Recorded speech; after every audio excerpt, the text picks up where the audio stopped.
श्री वृंदावन में श्री सनातन गोस्वामी जी सदैव अपनी रहनी से रहते। एक दिन एक दिव्य लीला उनके सामने स्फुरित हुई। महावन में रहस्यमय दृश्य देखा कि कुछ गोप बालक खेल रहे हैं। एक नवतमाल श्याम बालक श्री सनातन जी की ओर देखकर मुस्कुरा रहा है और मंद मंद मुस्कुराते हुए प्रेम भरी तिरछी चितवन से कटाक्ष कर रहा है। सनातन जी आकृष्ट हो गए। वो रूप माधुरी को हृदय लगाने के लिए दौड़ पड़े। जो सामने एक दिव्य लीला स्फुरित हुई, देखा कि बहुत से गोप सखाओं के साथ श्री लालजू महाराज खेल रहे हैं। बहुत ही सुंदर श्यामंग कांति है। मंद मंद मुस्कुराते हुए तिरछी चितवन से श्री सनातन जी की तरफ देख रहे हैं। विवश होकर भाग पड़े उनको हृदय से लगाने के लिए। जो ही नजदीक पहुंचकर हृदय लगाने की चेष्टा की तो अंतर्धान हो गए। आप भाव विभोर होकर विलाप करने लगे, क्रंदन करने लगे, अश्रुपात करने लगे। इतनी शिथिलता हुई कि थोड़ी देर के लिए नींद सी आई, एक झपकी सी आई। तो देखा वही श्यामल गोप बालक जो प्रगट में दिखाई दी थी लीला, वही स्वप्न में देखा। और वो कह रहा है, तुम मुझसे मिलना चाहते हो? मैं मथुरा में श्री परशुराम जी चतुर्वेदी के घर में रह रहा हूं। अब तुम मुझको अपने साथ ले लो। वहां जाओ और वहां से मुझको अपने साथ ले लो। तत्काल ही सनातन जी की वो निद्रा टूटी। आप प्रातः काल होते ही मधुकरी के निमित्त श्री परशुराम जी चौबे के आवास स्थान पर पहुंचे। वहां आपको उस बालक का श्री ठाकुर श्री मदन मोहन के रूप में दर्शन हुआ। जब उस घर में पहुंचे तो सुंदर सिंहासन पे श्री मदन मोहन ठाकुर जी विराजमान थे। जे ही दृष्टि की तो वही बालक जो महावन में गोप सखाओं के साथ खेलते देखा, जो स्वप्न में आदेश देते देखा, वही देखा कि ठाकुर मदन मोहन जी के रूप में वो विराजमान है। ओहो, ये तो ठाकुर मदन मोहन जी हमारे साथ ऐसी लीला कर रहे थे। आप एकटक दर्शन करते हुए आसक्त चित्त हुए। आप वैसे तो एक दिन मधुकरी लाते और ठाकुर जी को अर्पित करके कई दिन तक प्रसाद रूप से उसको पाते, फिर कई दिन बाद मधुकरी को दाते। लेकिन मदन मोहन जी के दर्शन के लोभ से आप प्रतिदिन उसी घर में जाने लगे माधुकरी के लिए। और मदन मोहन जी के दर्शन करते और घंटों खड़े दर्शन करते हुए अश्रुपात करते रहते। एक दिन घर की वृद्धा माता ने देखा कि नेत्र में नेत्र मिलाए हुए ठाकुर के घंटों खड़े हैं, अश्रु प्रवाह हो रहा है। आपकी ऐसी प्रेममयी दशा देख के, बाबा इनको देख रहे हो? बाबा इनको मत देखो, ये सर्वनाश कर देते हैं। बहुत वैसे ठाकुर हैं। उस मैया ने कहा। तो श्री सनातन गोस्वामी ने उस मैया की तरफ देखा, बोले सुनो, मेरा बहुत बड़ा कुटुंब था, खूब घर भरा हुआ था संपत्ति से, जन से, परंतु ये जब से आया हमारे घर में इसने सब नाश कर दिया। मेरा परिवार मिट गया, मेरी सब संपत्ति चली गई, केवल मैं अकेली रह गई। ऐसा ही होता है, अकेला ही रखता है। इसीलिए कल की चर्चा में था, पूज्यपाद श्री रूप गोस्वामी जी कहते हैं कि अगर अपने परिवार से मोह ममता हो तो श्री राधा गोविंद देव जी से आंख मत मिलाना। यदि आंख मिला लिया तो किसी काम के नहीं रहोगे। ठीक ऐसे ही ये श्री मदन मोहन ठाकुर जी की लीला है। उस मैया ने कहा कि सब कुछ नष्ट हो गया जब से आया है, केवल मैं अकेली रह गई हूं।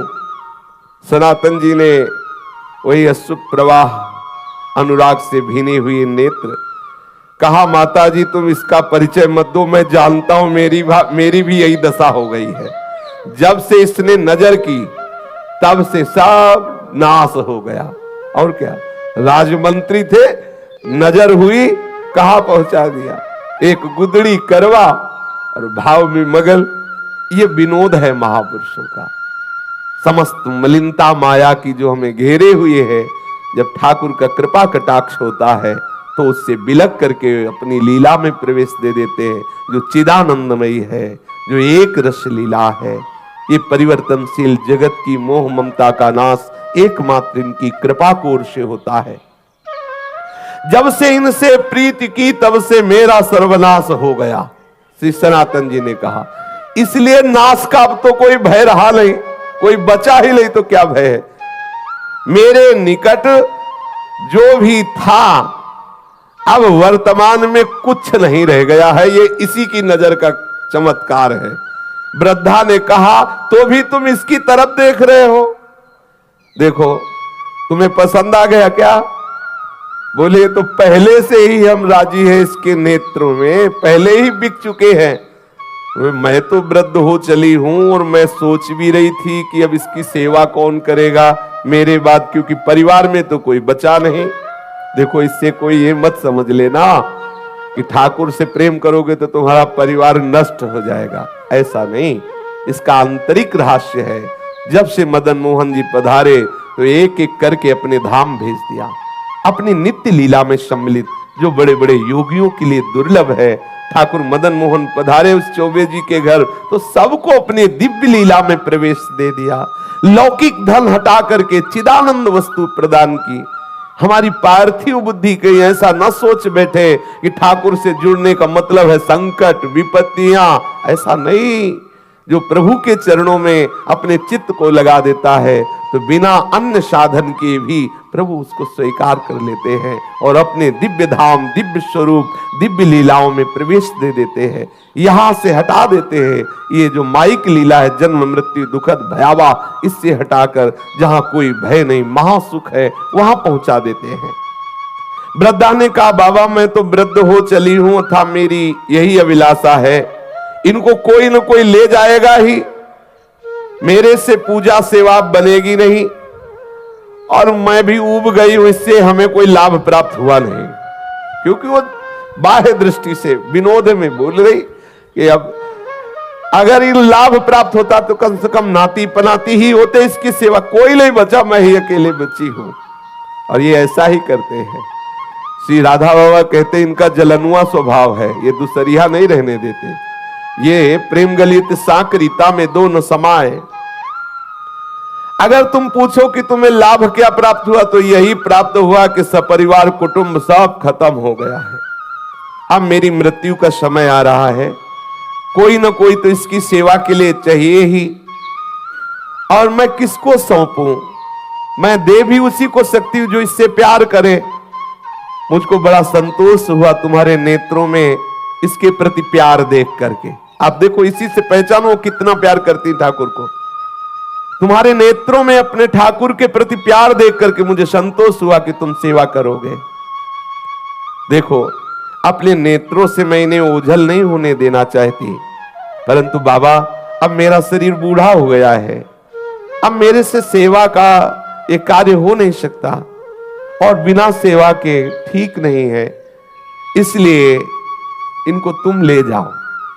श्री सनातन गोस्वामी जी ने कहा मैया यदि ऐसी बात है तो तुम इन्हें मुझे दे दो, मैं इन्हें अपने संग ले जाऊं। वृद्ध माता ने कहा बाबा इन्होंने जब मेरा ही सर्वनाश कर दिया तो मुझे डर है कि कहीं कुछ और आपके साथ ना हो जाए। बाबा ने कहा कि मैया हानि वाला कुछ रह ही नहीं गया है हमारे पास, जिससे हानि होगी वो कुछ रह ही नहीं गया है, क्योंकि इन्होंने मेरा तो पहले ही सर्वस्व छीन लिया है। अब एक शरीर में लंगोटी है, ये गुदड़ी है, ये करवा है, जब चाहे तब छीन ले, इसका मुझे कोई भय नहीं है। बाबा श्री सनातन गोस्वामी जी श्री ठाकुर मदन मोहन जी को अनन्य भाव से, वो तो अंदर का जो प्रेम है उसी को देख करके तो ठाकुर ने आकर्षण किया है। वृद्धा माता जी अश्रु प्रवाहित होकर के ठाकुर जी को हृदय से बार बार लगा करके श्री सनातन गोस्वामी जी को दी। सनातन गोस्वामी अत्यंत प्रसन्न होकर मानो महानिधि है भी महानिधि, अब जिनको ऐसे ठाकुर लाडले प्राप्त हुए हो सोचो उनको कितना सुख। सनातन जी बहुत प्रसन्न मुद्रा में ठाकुर जी को हृदय से लगाकर श्रीधाम वृंदावन में ले आए और आदित्य टीला में श्री ठाकुर जी महाराज को विराजमान, ये जो लाल पत्थर का मंदिर है टीले पे, इसे आदित्य टीला कहते हैं। उनकी पर्णकुटी वहीं थी, वहीं ठाकुर जी को विराजमान किया। सनातन जी की दिनचर्या में उदर पोषण के लिए माधुकरी वृत्ति ही थी। एक दिन ले आते, कई दिन प्रयोग करते, परंतु अब कुटिया में ठाकुर जी पधारे। अब श्री सनातन जी श्री ठाकुर जी के भोग के लिए आटा मांग के लाते और उपला बिन लेते और उसी आटे का गोला बनाकर उपला में पका लेते और ठाकुर जी को अर्पित करते और वही प्रसाद पाते। वैसे तो कई कई दिन तक माधुकरी का भोग लगा के पाते, लेकिन जब से ठाकुर मदन मोहन आए तो रोज आटा लाते और उसी का बाटी बनाकर ठाकुर को अर्पित करते। ठाकुर जी को जब भोग अर्पित करते तो ठाकुर जी मुंह बुलाते, क्योंकि चौबे जी के यहाँ मलाई रबड़ी पाले वाले प्रसिद्ध है, मथुरा के चौबे, वहां तो खूब सुंदर राजभोग चलता रहता है। आज भी है, शाम के भांग छानेंगे फिर उनका प्रसाद देखो शाम वाला। हाँ, उनके लीवर की अलग से रचना है, वो मतलब सबके पचले की बात ले, वो अलग होता है, भगवान बना के भेजते हैं वैसा। हमने तो सुना है, देखा तो है नहीं कि 2-2.5 किलो रबड़ी कोई ज्यादा नहीं है, ऐसा सुना है कि ऐसे हाँ ऐसा सुना है कि वो जब भांग छली होती ना 2-2.5 किलो ऐसा हमने सुना। तो ठाकुर जी रबड़ी छालने वाले, अभी यहां सूखी बाटी, उसमें नमक भी नहीं, अब कुछ कह नहीं सकते, लेकिन मुंह बुलाते ठाकुर जी, जो ही ऐसे बाटी रखते ठाकुर। एक दिन हिम्मत करके ठाकुर जी, देख लो ये प्रेम का बल, जैसे कोई बच्चा डरता है ना बड़ों से, ऐसे ठाकुर जी डरते थे श्री सनातन गोस्वामी से। थोड़ा डरते हुए कहा, बाबा ये सूखी बाटी गले से उतरती नहीं है, आप ये जली जली बाटी हमको भोग लगाते हो, हमारा उधर भी काम नहीं कर रहा हो, गले से सरकती नहीं है। अरे इतना नमक तो डाल दिया कर, इतना नमक डाल दिया कर। श्री मदन मोहन जी के मुख से सुनकर के सनातन जी मुस्कुराए और बोले, देखो हमें महाप्रभु ने आदेश किया है कि वृंदावन वैराग्य से रहना। अब मैं समझ गया कि आप मुझे फिर फंसाना चाहते हो, चटोरा स्वभाव है आपका, वैसे ही बाल्यपन से चटोरा स्वभाव। कभी यशोदा मैया के द्वारा दिए हुए माखन से तृप्त नहीं होते थे, जब तक 10-20 घरों से गोपियों के यहां जाकर के बाल लीला करके 10-20 घरों से नहीं पाते। तो हमें पहले से पता है आपकी चटोरा स्वभाव है, और वैसे भी चौबे जी के यहां भोग लगता रहा, लेकिन ये बात समझ लो कि यहां ये व्यवस्था नहीं हो पाएगी। आज आप कह रहे हो कि थोड़ा सा नमक मांग के लाना, फिर कहोगे बाबा नमक तो हो गया, अगर थोड़ा घी में डुबो के तो गला सीज जाएगा, फिर कहोगे बाबा थोड़ा मीठा बूरा मिला दो, तो हम इसी चक्कर में कहां तक व्यवस्था करेंगे। कभी तुम घी कहोगे, कभी बूरा कहोगे, तो इसलिए महाराज मैं तो महाप्रभु की आज्ञा के अनुसार ही रहूंगा वैराग्य से। और आप ये जो मांगे रख रहे हो, ये मांग आप अपना चाहो तो पूर्ण कर लो, हमारी तरफ से व्यवस्था होने वाली नहीं है, मैं वैराग्य पूर्ण ही रहूंगा। श्री सनातन गोस्वामी जी से ऐसा ठाकुर जी ने उत्तर सुना, तो उन्होंने कहा तुम फिर मुझे आदेश देते हो कि मैं अपनी व्यवस्था कर लूं। ठाकुर जी ने हाँ बोले, आप व्यवस्था अपनी कर लो, हमें कोई परेशानी नहीं है। ठाकुर जी प्रसन्न हो गए, ठीक है आप वैराग्य से रहो, हम व्यवस्था कर लेते हैं। श्री सनातन गोस्वामी जी ने श्री ठाकुर मदन मोहन जी को कह दिया कि आप अपनी व्यवस्था कर लीजिए। तो उसी समय मुल्तान देशवासी कोई रामदास जी नाम के जो एक कपूर परिवार के विशाल नौका में विविध रत्नों और सैंधव नमक, काबुल के मेवा इत्यादि भरी हुई, वैसे पहले यमुना जी से ही व्यापार आदि के लिए नौका यात्रा के द्वारा आना जाना होता था। तो वो आगरा जा रहे थे, जिसमें मेवा भरी हुई थी, सेंधा नमक भी था और विविध प्रकार के रत्न भी थे। बहुत बड़ी नौका थी, जिसे नरवाहन जी के चरित्र में आता कि 600 सैनिक तो उस जैनी की नौका की व्यवस्था में थे और बहुत सा वो व्यापार की सामग्री लिए, तो मतलब कोई ऐसी नौका नहीं कि 10-5 लोग बैठे हों, ऐसे नहीं, विशाल नौकाएं और उसमें संपत्ति। जब ठाकुर जी से कहा आप अपनी व्यवस्था कर लो, तो यही नीचे ही यमुना जी बहती थी, जहां से आज परिक्रमा मार्ग है। क्योंकि यमुना जी के समीप ही आदित्य टीला, वो आज भी जो लाल पत्थर का मंदिर, तो जो परिक्रमा मार्ग है यमुना प्रवाह उस समय, क्योंकि ऐसा प्रसंग आता है कि वहां से घड़ा लेकर के सीधे ही यमुना जी में कूदा चोर, ऐसी कथा आती है। तो मतलब समीप ही यमुना जी थी, वहां ही आके नौका रुक गई। अब बहुत प्रयास किया, नौका वहां से चली ही नहीं। अब अनेक प्रयास करने पर जब हार गया, चलने की बात क्या, नौका हिली डुली भी नहीं, क्योंकि ठाकुर जी जजमान पटाना चाहते हैं।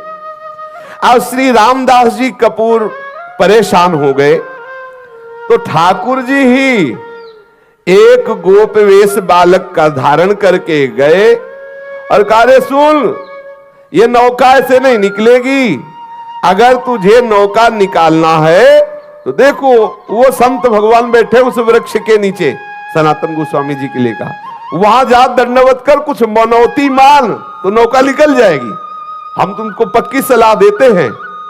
अब वो श्री सना, और ये कौन बालक, वही है ठाकुर जी पटार है, नाव रोका और भेज रहे हैं, पर बिना सनातन जी के। ये देखो इनका दुलार देखो, ठाकुर कितना अपने जनों को प्यार करते हैं। वैसे ये सबके साहब हैं, लेकिन जो इनकी दास्ता स्वीकार कर लेता है, वो ठाकुर अपना साहब उसे बना लेता है। कैसा करुणा में है। नरसिंह मेहता जी के लिए देखो, अपने को सेवक कहा, जब कभी आदेश हो स्वामी निसंकोच होकर आदेश करना, ये सेवक सदैव आपकी सेवा में तत्पर है। श्री द्वारिकाधीश जी ने ऐसा नरसिंह जी के लिए कहा। सबका साहब अपने सेवकों का सेवक बन जाता है, अपने सेवकों को साहब बना लेता है। जाकर के सनातन जी की शरण में उनसे अनुनय विनय करो, तुम्हारी नाव निकल जाएगी। रामदास कपूर तत्काल जिधर उस गोप बालक ने संकेत किया था वहां गए। श्री सनातन गोस्वामी जी बैठे हुए श्री प्रिया प्रीतम के चिंतन में डूबे हुए थे। उसने आकर साष्टांग प्रणाम किया, वस्त्रपात करते हुए कहने लगा, मेरी रक्षा करो, मैं एक व्यापारी हूं, मेरी नाव फंस गई, मैंने हर उपाय करके देखा, ब्रजवासियों को बुलाकर निकालने की चेष्टा की, नहीं निकली, आप कृपा कर दो, मैं आपके पास आया हूं किसी ब्रजवासी के कहने पर। ध्यान किया सनातन गोस्वामी जी ने कि कौन ब्रजवासी ने भेजा, पता चला ठाकुर मदन मोहन ने। बोले समझ गए, अच्छा जजमान पटा लिया है। श्री रामदास जी ने जब सनातन जी से ऐसा कहा तो सनातन गोस्वामी जी ने कहा कि भैया वो बैठे पर्णकुटी में, वो जो बैठे ना, आप जाओ उनके सामने कुछ मनौती मानो, जाके उनके सामने मनौती मानोगे तो नाव निकल जाएगी। क्योंकि जान गए कि ठाकुर जी ने ऐसी लीला की। सनातन गोस्वामी ने कहा नाव तभी निकल सकती है जो पर्णकुटी में विराजमान ठाकुर जी है उनके सामने कुछ निवेदन करो जाके। श्री रामदास जी ठाकुर जी मदन मोहन के सामने गए, देखते ही आसक्त हो गए। इतना सुंदर रूप ठाकुर श्री मदन मोहन जी का, और जैसे कोई संकल्प करवा रहा हो, वो कोई चेष्टा नहीं करे, अंदर से आया नौका निकल जाए तो जितने रत्न जितने मेवा में ये सब बिकने के बाद इससे मंदिर बनवा देंगे और आपके भोग राग की व्यवस्था कर देंगे। बस आए, सहज में नाव निकल गई, कोई धक्का भी ज्यादा नहीं लगाना पड़ा, क्योंकि रोका जिसलिए था इसीलिए रोका था। अब श्री रामदास कपूर जी सब सामान की बिक्री करके रत्न आदि को लेकर के आए और मदन मोहन जी का लाल पत्थर का जो मंदिर है उन्होंने निर्माण कराया और समुचित श्री मदन मोहन जी के राग भोग की व्यवस्था की। स्वयं ठाकुर जी ने अपने मंदिर को बनवा लिया और अपनी भोग व्यवस्था कर ली। सनातन जी सदैव अपने स्वरूप चिंतन में मगन रहते हैं, निरंतर श्री प्रिया प्रीतम के चिंतन में मगन रहते। एक श्री कृष्णदास जी ब्रह्मचारी नाम के इनके शरणागत हुए, जिनको उन्होंने मदन मोहन जी की सेवा पूजा कार्य में रखा और आप तो सदैव लीला चिंतन में डूबे रहते। आज श्री मदन मोहन ठाकुर जी करौली राजस्थान में विराजमान है। श्री सनातन गोस्वामी जी का नित्य प्रति का नियम था, वृंदावन से पैदल जाना, श्री गोवर्धन जी की परिक्रमा करके पैदल आना कितना कठिन। अपने गिरिराज जी की परिक्रमा होने के बाद तो 10 कदम भी पैदल चलने की सामर्थ्य नहीं रह जाती। देखो कैसे महापुरुष यहां से पैदल जाते, गिरिराज जी की परिक्रमा दे करके पैदल आते। श्री ठाकुर जी ने जब देखा कि इनका शरीर बहुत वृद्ध हो गया है, फिर भी इनका नियम दृढ़ है, तो कहा कि अब आप मत आया करो, आपका शरीर वृद्ध हो गया है। तो उनका रहा नहीं जाता, ये प्रीति है, रहा नहीं जाता बिना परिक्रमा के, बिना आपके दर्शन के। तो श्री ठाकुर जी महाराज स्वयं प्रकट होकर के एक शिला प्रदान की, जिस शिला पर श्री ठाकुर जी का चरण चिन्ह अंकित है, और कहा बाबा तुम इस शिला की परिक्रमा कर लिया करो, इसकी परिक्रमा से तुम्हें संपूर्ण गिरिराज गोवर्धन की परिक्रमा का नियम पूर्ण हो जाएगा, वैसे ही आपको आनंद प्राप्त होगा। वो पावन शिला वर्तमान में श्री वृंदावन में श्री राधा दामोदर जी के मंदिर में विद्यमान है। सब लोग प्राय दर्शन करते हैं। प्रतिदिन आदित्य टीला से श्री सनातन गोस्वामी श्री गोपेश्वर महादेव जी के भी दर्शन करने जाते थे। तो महादेव जी ने देखा कि जब बहुत एकदम वृद्ध हो गए हैं, तब उनसे कहा कि तुम यहां रोज गोपेश्वर मत आया करो। बोले आपके दर्शन का नियम है, तो मैं मध्य में ही प्रकट हो जाता हूं। तो जो बनखंडी महादेव जी हैं, उस रूप में श्री गोपेश्वर महादेव जी प्रकट हो गए, और पूज्य श्री सनातन गोस्वामी जी उनके रोज दर्शन करते, बड़े ही अकिंचन। गौड़ देश में वर्धमान जिला के एक गरीब ब्राह्मण अपनी गरीबी से बहुत दुखित होकर धन प्राप्ति के लिए आशुतोष भूत भावन भगवान शंकर की आराधना की। भगवान शंकर जी प्रसन्न हुए और स्वप्न में आदेश किया कि जाओ श्री वृंदावन धाम में श्री सनातन गोस्वामी जी नाम के एक महापुरुष निवास करते हैं, उनके पास पारस मणि है, और श्री सनातन जी तुम्हें वो पारस मणि दे देंगे। ब्राह्मण देव को ऐसा भगवान महादेव जी ने आशीर्वाद दिया, जाओ।